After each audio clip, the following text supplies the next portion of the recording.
예배, 기도라는 것이 무엇인가, 그리고 뿐만 아니라 선교란 것이 무엇인가를 다시 한번 되돌아보는 귀한 시간이 되어지고 있습니다. 아마 이번 이 코로나 바이러스 이것이 좀 끝나고 나면 끝나지는 않죠. 이제 끝나지는 않지만 그러나 이것이 일반화되어지면 아마 우리들 안에서도 아마 새로운 삶의 많은 변화들이 있을 것입니다. 또 한 가지 어느 글을 보니까 이렇게 아주 또 의미 있는 글을 썼더라고요. 이번에 코로나 바이러스로 인해서 2월달, 3월달, 4월달 이제 됐는데 지금 우리 세계적으로 미세먼지가 가장 줄어들었다는 겁니다. 그리고 이제 이렇게 공중에 상공사진 찍으면은 이 지구 전체 온도라든지 먼지라든지 이런 것들 다 찍히는 사진이 저도 이제 엊그제 무슨 강의에서 들었었는데 이게 지금 제일 좋아졌대요. 이 베네치아 운하의 물이 제일 깨끗해졌다고 합니다. 그래서 또 이런 때 하나님께서 이 지구를 잠시 멈추게 하시고 이 자연의 생명과 생태를 다시 한번 회복하게 하는 가능성을 한번 또 보여주시는 것들이 아닌가. 우리 인간 삶의 편리함, 또 이 쾌락, 이런 부분들로 인해서 우리 사회가 우리 자연, 이 모든 일들을 우리 마음대로 우리 인간 중심으로 사용했다고 한다면 한번 우리 자신들에게 한번 되돌아보도록 하는 그런 시간들이 아닌가, 그런 생각이 되어집니다. 이번에 이제 이거 끝나고 나면 이제 이번에 못 보고 못 모이니까 못 가고, 그래서 보면서 우리 교회 식구들 만나면 너무너무 반갑겠다, 이런 마음이 듭니다. 아마 여러분도 같은 마음일 것입니다. 우리 다음 주에 이제 부활주일 예배를 드리는데 우리 기쁨으로 함께 맞이할 수 있는 시간들이 되시길 바랍니다. 이 노르웨이의 유명한 관광지 유원지가 하나 있습니다. 그것은 온천이 유명해서 전국적으로 많은 사람들이 모여들었고, 이제 그곳에서 사람들이 온천을 하기 때문에 그 동네가 좀 그래도 평화롭고 부유한 지역이 있었습니다. 어느 날 그 동네 의사, 이 스타그만이라고 하는 의사 선생님이 놀라운 사실을 사람들에게 이야기를 했습니다. 그게 큰 동네도 아닌데 무슨 발표를 했는가 하면은 이 동네 이 온천물인데, 이게 온천 유명한 지역인데 이 온천에 물이 오염되어져서 오히려 이 온천물로 인해 사람들이 피부병을 일으킬 수가 있습니다 라고 하는 이야기를 했습니다. 사실은 이 내용으로 봐서는 이 스타그만 의사의 이 장인이 운영하는 이 피혁 공장에 나오는 폐수로 인해서 이 박테리아가 오염되었던 것인데, 이것 때문에 지금 그 동네에 온천물이 오염되어져서 오히려 좋은 물 찾아왔던 이 사람들이 오히려 피부병을 일으킬 수 있다는 것을 강하게 이야기를 한 겁니다. 근데 그 이야기를 듣던 이 동네 사람들이 이 이야기를 듣고 나서 충격을 받았습니다. 아니, 우리가 이 온천물이 좋아서 사람들이 오는 것인데 이 온천물이 오염되었다고 하니 이걸 어떻게 해야 되나? 그래서 사람들이 모였습니다. 모여서 회의를 했습니다. 그래서 모여서 본질적으로 무슨 회의를 해야 되는가 하면 이 물이 오염되었는지 오염되었지 않았는지 이것을 먼저 확인하고 조사해야 되는 거 아니겠습니까? 그래야만 이것이 건강 지켜지니까. 그런데 거기 왔던 이 사람들, 동네 사람들은, 대부분 많은 사람들은 이것을 대화하는 것이 아니라, 아니, 이 소문이 나가면 큰일 나는데, 이 소문이 나가면 우리 이 동네에, 이 온천에, 이 유원지에, 휴양지에 사람들이 찾아오지 않으면 우리 이거 굉장히 타격이 큰데, 이런 대화를 하기 시작을 한 겁니다.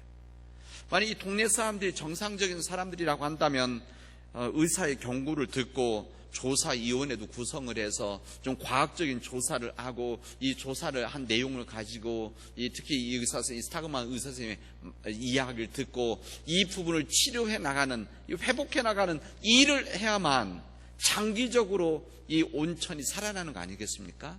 그리고 동네가 평화로워지는 거죠. 그런 사람들은 그렇게 하지를 않았다, 그런 이야기입니다. 이 동네 지도자들은 완전히 이 의사 선생님이 정반대로 근시안적으로 당장 눈앞에 있는 이익에 눈이 멀어서 이 소문이 나지 않도록 막자.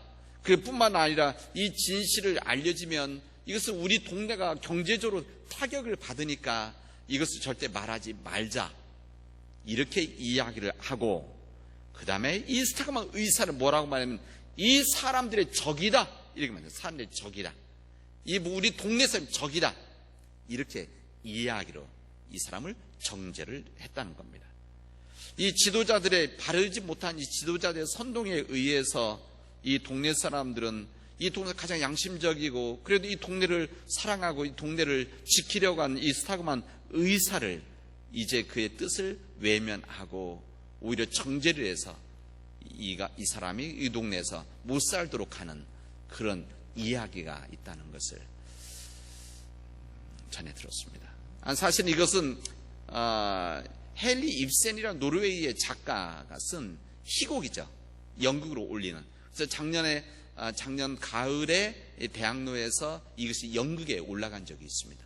이것이 뭐 한 번만 올라간 것이 아니라 이게 유명한 희곡이기 때문에 여러 차례 올라갔는데 가장 근래는 제가 자료를 보니까는 작년에 10월 달에 있던 것을 보았습니다.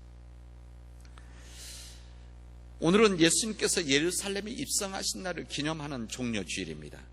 예루살렘에 입성하시는 그 예수님을 사람들이 맞이할 때 이 종려나무 가지를 가지고 흔들고 환영했기 때문에 우리는 이 날을 종려주일로 지킵니다. 그런데 이 종려주일을 시키면서 저는 오늘 이 헨리 입센이 쓴 이 사람들의 적, 그 연극 제목은 사람들이라고 쓰지 않고 민중의 적 이렇게 썼더라고요. 뭐 번역이니까 썼는데 이 이야기를 생각하지 않을 수가 없습니다.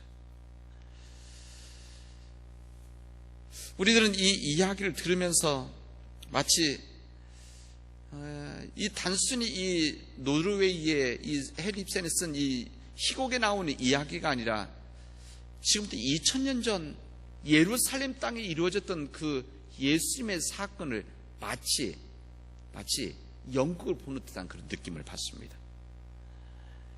2000년 전 유대 땅에 오시던 예수님과 그 당시의 사람들, 이 사람들은 연극에서 물이 오염되어져서 피부와 생명에 위험이 된다고 이 경고했던 이 스타그만 의사의 이런 메시지가 있었던 것처럼 그 당시 우리 예수님께서도 사람들에게 이런 메시지를 전했던 겁니다. 욕심과 탐욕으로 인한 사람들의 죄와 불의로 인해서 이 세상이 멸망을 받을 수밖에 없습니다. 이것을 사람들에게 전했습니다. 진리가 숨겨지고 짓밟히고 외면되어지면 이 세상은 희망이 없어질 것입니다 라고 하는 경고를 했습니다. 서로 진심으로 사랑하지 않고 받아들이지 않는다고 한다면 하나님의 나라라는 것은 멀리 잃어버리게 된다는 것을 사람들에게 가르쳐 주었습니다. 눈에는 눈, 이에는 이라고 말했던 이 유대 지도자들에게 예수님께서는 그럼에도 불구하고 이웃들을 사랑해야 되고 원수들을 사랑해야 된다. 평화와 화해를 말씀을 하셨습니다. 그러나 온천의 지도자들처럼 그 동네 사람들처럼 유대 지도자는 예수님을 받아들이기보다는 배척하고 정죄를 해서 예수님을 십자가의 못을 박았던 겁니다. 예수님이 이 세상에 하나님 말씀대로 살아가지 않으면 심판받을 수밖에 없다는 것을 예수님은 이제 그의 삶 마지막 한 주간 동안 예루살렘에 전하기 위해서 유대 사회 최고봉이라고 말할 수 있는 이 예루살렘 전하기 위해서 예루살렘 길을 선택을 하셨습니다. 하나님이 아직도 그를 사랑하고 있다는 것을, 아직도 하나님께서는 그들에게 희망을 걸고 있다는 것을 전하시기 위해서 마지막 싸움터인 예루살렘으로 향하신 것입니다. 예수님 마음은 화려했던 예루살렘 비하면 예수님 마음은 무겁기만 했습니다. 이 마지막 싸움터인 예루살렘에 올라가면 당장 그것에 올라가면 그곳에서 조롱이 있고 예수께 붙잡혀서 고난을 받고 끝내는 십자가에서 이제 생명을 이제 바쳐야 된다는 것을 알고 계셨던 그 예수님, 다른 사람들은 그 예루살렘이 화려하고 성공과 쾌락의 도시라고, 그래서 화려한 도시라고 말하지만 예수님은 그 도시가 진정 화려한 도시가 아니라는 것을 주님은 알고 계셨습니다. 함께 예루살렘에 올라가는 이 제자들에게 자신이 예루살렘에 올라가면 붙잡혀서 이제 고난을 받을 것이다, 조롱과 고난을 받고 십자가에 죽을 것이다, 그러나 다시 살아날 것이다 라고 말씀했지만 이 제자들은 이 주님의 뜻을 온전히 받아들이지를 못했었습니다. 예수님의 제자였던 이 야고보와 요한은 예수님께 이렇게 이야기를 합니다. 예루살렘에 올라가면 주님의 왼편에 오른편에 저희들이 앉게 해 주십시오, 이런 부탁을 합니다. 이 부탁은 무슨 부탁인가 하면 예수님께서 예루살렘에 올라가서 유대의 왕이 되어지시면 나의 좋은 자리 주십시오, 좌의정 우의정 한 자리를 주셔야 됩니다 라고 하는 부탁입니다. 성경에 보면 이 말을 듣고 다른 제자들이 화를 냈다고 했습니다. 왜 화를 냈는가 하면 자기들도 그런 생각하고 있었는데 그들이 먼저 이야기했었기 때문에 그렇습니다. 지난 3년 동안 예수님께서는 그들과 함께 지내시면서 가르치시고 또한 사역을 같이 하고 이런 모든 일들을 하시면서 예수님 뜻을 전했는데 이것을 깨닫지 못하는 이 제자들을 보면서 예수님은 함께 그 길을 올라가면서 얼마나 마음 아프셨겠습니까? 제자들과 함께 십자가의 고통을 기다리는 예루살렘을 향해서 예수님은 한 걸음 한 걸음 올라가고 계십니다. 이 본문의 말씀에 보면 예수님께서 이 말씀을 하시고 예루살렘을 향해서 앞서서 가시더라, 이렇게 성경 기록하고 있습니다. 제자들과 함께 예루살렘을 향해서 길을 걸어 가시는데, 그 길을 걸어가는데 예수님께서 제자들보다 앞서서 걸어가셨다, 이렇게 되어져 있습니다. 저는 매년, 작년에도 이 말씀을 한번 드렸습니다. 이 매년 저는 이 종료주일이 되어지면 이 본문의 말씀을 우린 당연히 읽게 되어지는데, 저는 이 말씀을 읽을 때마다 항상 예수님의 모습이 그냥 눈앞에 그려집니다. 이 제자들이 예수님과 일행이 걸어가고 있는데 그 앞서 걸어가신 그 예수님, 십자가 길을 걸어가시는데 그 길을 뒤따라가시는 것이 아니라 그 길을 먼저 앞서서 걸어가신 그 예수님, 그리고 예수님의 걸어가실 그때 예수님 눈이 어떤 눈이셨을까? 예수님의 얼굴이 어떤 얼굴이셨을까? 예수님의 이 발걸음이 어떠하셨을까? 이것이 마음속에 상상이 되어집니다. 사람의 눈을 보면은 그 사람의 마음을 알 수 있다고 하지 않습니까? 예수님의 그때 눈은 어떠하셨을까? 얼굴을 보면 그 사람이 어떤 사람인지 알 수 있다고 우리들도 그렇게 생각하지 않습니까? 그때 예수님의 얼굴이, 예루살렘 올라가신 그 예수님의 얼굴이 어떤 얼굴이셨을까? 사람이 걷는 것을 보면 이 걷는 자세와 어깨를 보면 그 사람이 당당한 사람인지 길에 짓눌려 사는 사람인지 보통 알 수 있는 거 아닙니까? 이때 우리 예수님 발걸음과 이 몸이, 어깨가 어떠하셨을까? 그런 상상이 되어집니다. 저는 성경에 나와 있지만 분명한 것은 우리 예수님의 눈, 예수님의 얼굴, 예수님의 발걸음이 절대 두려움의 그런 눈과 얼굴과 발걸음은 아니었을 것이다, 저는 그렇게 생각하고 있습니다. 그러셨을 겁니다. 십자가의 죽음이 기다리고 있지만 이 십자가의 죽음 앞에 두려워하시는 예수님의 눈, 얼굴이 아니었을 것이다, 어깨가 축 처진 그런 모습이 아니셨을 것이다 생각합니다. 오직 예수님께서는 예루살렘에 올라가시면서 이제 마지막 사역의 공간이자 이 현장인, 그리고 이 어둠의 사람들에게, 세상의 물질만을 추구하는 탐욕스레 살아가는 사람들에게 예수의 마지막 복음을 전하기 위한, 하나님 나라를 전하기 위한 이 주님의 간절함이 있었기 때문에 아마 예수님의 눈은 아마 이글거렸을 것이고, 예수님의 얼굴은 아마 희망으로 가득 찼을 것이고, 발걸음은 힘이 있었을 것이다, 저는 그렇게 생각해 봅니다. 예수님의 이 길은 세상 사람들이 생각하는 이 죽음으로 가는 이 절망과 낙심의 길이 절대 아닙니다. 십자가를 앞에 두고 고통에 짓눌려 있는 그런 길이 아닙니다. 오히려 예수님은 하나님부터 부여받은 이 사명을 이루기 위해서 담대하게, 겸손하게, 묵묵히 예루살렘을 향해서 올라가시는 겁니다. 예루살렘에 있었던 많은 사람들, 예루살렘에 있었던 대부분의 많은 사람들은 그들을 구원할, 그들의 민족을 구원할 메시아를 그들은 기다리고 있었습니다.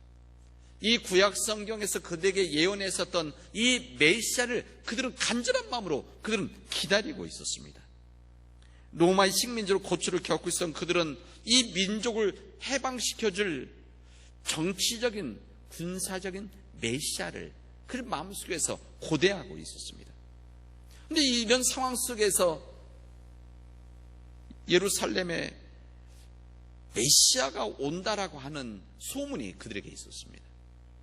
그들이 소문을 듣고 나서 그들이 생각했습니다.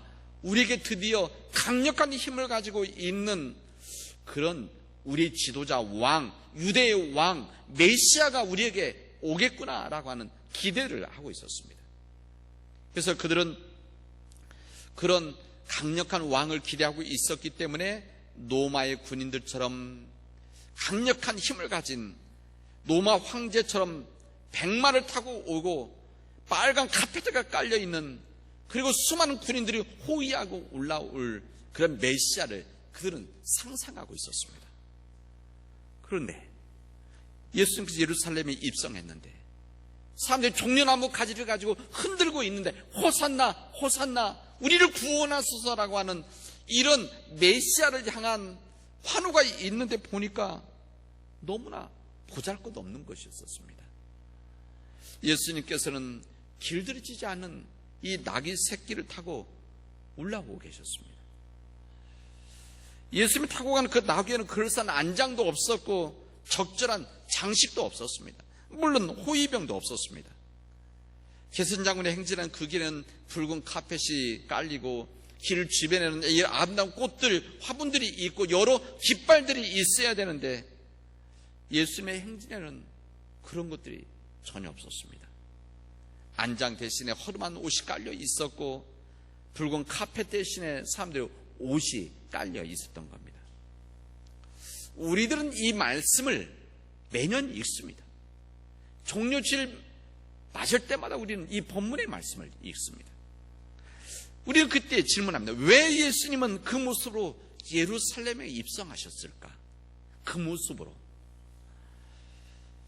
5,000명을 먹이실 정도의 그런 귀한 능력, 전능하신 능력, 불가능 없는 그런 능력을 가지신 예수님이기 때문에 맘만 먹으셨으면 더 화려한 것으로 사람들 앞에 예루살렘 입성하실 수도 있었는데 왜 예수님은 이렇게 초라한 모습으로 세상 사람들이 보기엔 이 볼품없는 모습으로 예루살렘에 입성하셨을까?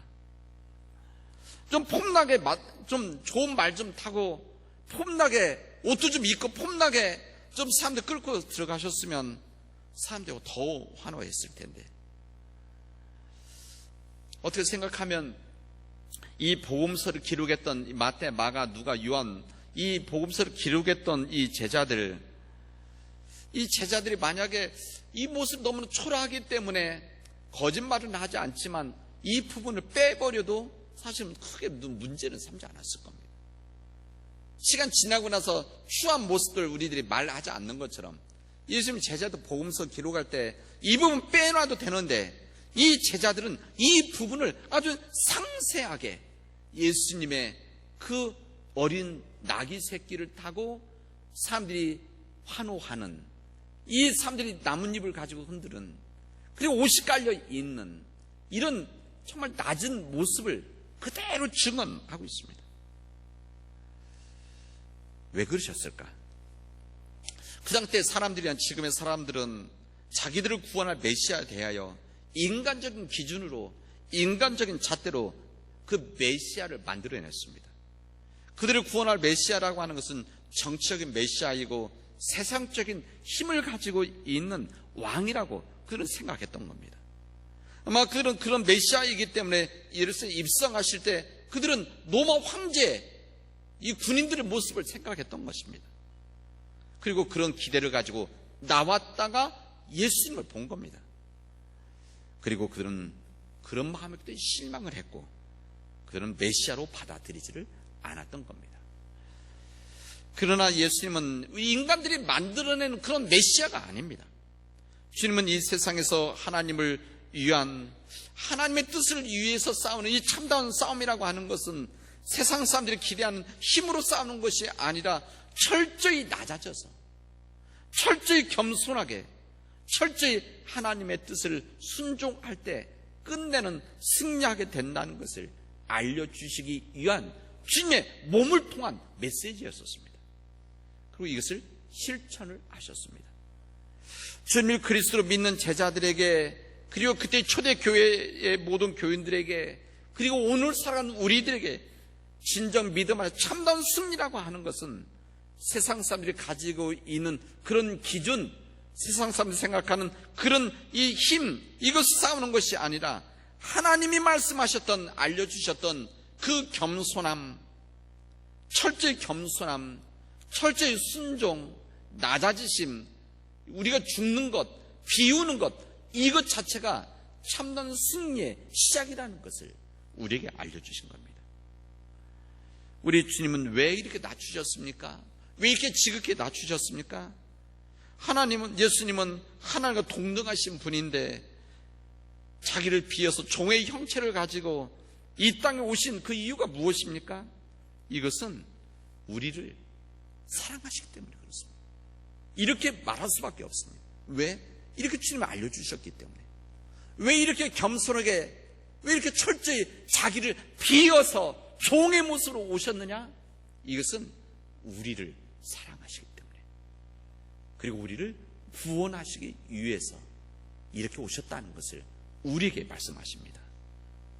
사랑하기 때문에 거기에서 품어나오는 겸손만이 이 세상 구원할 수 있다는 것을 주님은 십자가를 통해서 철저하게 우리에게 알려주십니다. 우리는 종료주를 맞이하면서 또 고난주간을 시작하면서 이 말씀을 다시 한번 우리가 온전히 이 말씀 앞에 서도록 합시다. 우리는 이 말씀을 들으면서 갈림길에 서게 되어집니다. 우리 앞에는 세상 사람들이 기대하고 있는 그런 화려한 길, 그리고 예수님이 걸어갔던 겸손과 순종의 길, 이 두 길이 우리 앞에 놓여져 있습니다. 예수님 말씀하셨던 나의 뜻을 가는 길, 주님의 뜻을 가는 길과 아버지의 뜻을 걸어가는 이 두 길이 우리 앞에 놓여져 있으면서 우리로 하여금 선택하도록 하고 있습니다. 종료주일을 맞이해서 어린 나귀를 타고 예루살렘에 입성하신 그 예수님을 이제 우리 마음속에서 진정을 기억해 내도록 합시다. 이 세상의 평화를 주시기 위해서 그 처절한 갈림길에서 십자가의 그 길을 선택하신 그 예수님, 그 평화의 왕을 우리가 따라가도록 합시다. 우리가 주님께서 짊어진 겸손과 십자가의 멍에를 메고 그분이 걸어가신 그 길을 걸어가게 될 때, 그때야만 진정한 평화가 이 땅에 임하고, 그때 진정한 하나님의 뜻이 이루어지고, 그때에 비로소 하나님의 뜻이 우리 가운데 이루어지는 하나님의 나라, 천국이 시작되어진다는 것을 믿고 우리가 그 길을, 그 주님의 길을 따라가도록 합시다. 우리 예수님 말씀하신 겸손과 십자가의 멍에를 치는 일들은 힘들고 어렵지만, 힘들고 어려움에도 불구하고 하나님께서는 그 길을 통해서만이 이 땅에 진정한 주님의 나라가 시작된다는 이 소망을 가지고 이 종료주를 시작하면서 고난주간을 함께 믿음으로 지내도록 합시다. 다 같이 기도합시다. 은혜가 풍성하신 하나님, 감사합니다. 오늘 저희들에게 이 귀한 날을 허락해 주시고 하나님 앞에 서게 하여 주시오니 진실로 감사를 드립니다. 하나님, 간절히 원하기는 우리에게 믿음 주셔서 십자가를 향해서 나가시는 그 예수님의 그 길을 우리 시대와 우리 상황과 우리 가정 속에서, 우리 교회 속에서 그 길을 따라가도록 인도하여 주시옵소서. 우리들은 부족하고 연약하오니, 우리가 믿음이 약하오니 하나님께서 은혜 허락해 주셔서 그 믿음의 길을 온전히 걸어가도록 지켜주시옵소서. 이 모든 말씀을 예수 그리스도의 이름으로 기도합니다.